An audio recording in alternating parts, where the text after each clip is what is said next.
Guys আজকে হঠাৎ করে আমাদের একটা পাখির বাচ্চা মরে গেছে, যার কারণে অনেকটা কষ্ট লাগতেছে।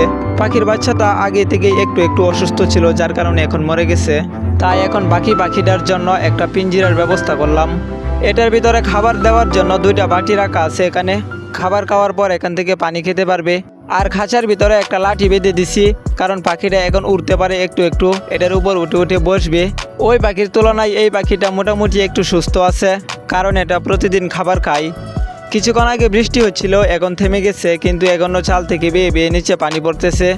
কিন্তু এখন বৃষ্টি থেমে গেছে, আর বৃষ্টি হবে না মনে হচ্ছে। আকাশ একদম পরিষ্কার, বৃষ্টি হওয়ার সম্ভাবনা আর 2%ও নাই। অল্পখানি বৃষ্টি হয়েছে, কিন্তু এখানে পানি জমে গেছে। আর এখানে তো মোটামুটি একটা বন্যার অবস্থা হয়ে গেছে। আর কিছুক্ষণ বৃষ্টি হলে আর বন্যা হওয়া থেকে আর কেউ আটকাতে পারতো না মনে হয়। তো এখান দিয়ে আসার সময় আমার পা একদম কাদায় ভরে গেছে, তাই এখান থেকে ময়লা পানি দিয়ে ধুয়ে নিচ্ছি। গাইস বৃষ্টির পরের আকাশটা দেখো, একদম ফ্রেশ লাগতেছে, একদম নীল হয়ে গেছে, কি সুন্দর দেখাচ্ছে।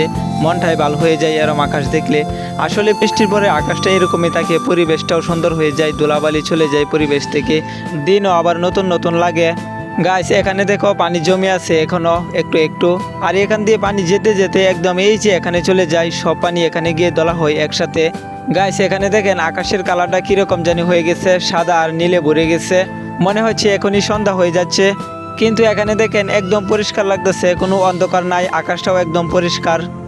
তো গাইস ভিডিওটি ভালো লাগলে একটি লাইক দিয়ে চ্যানেলটি সাবস্ক্রাইব করে দিয়েন। আর দেখা হবে নেক্সট ভিডিওতে।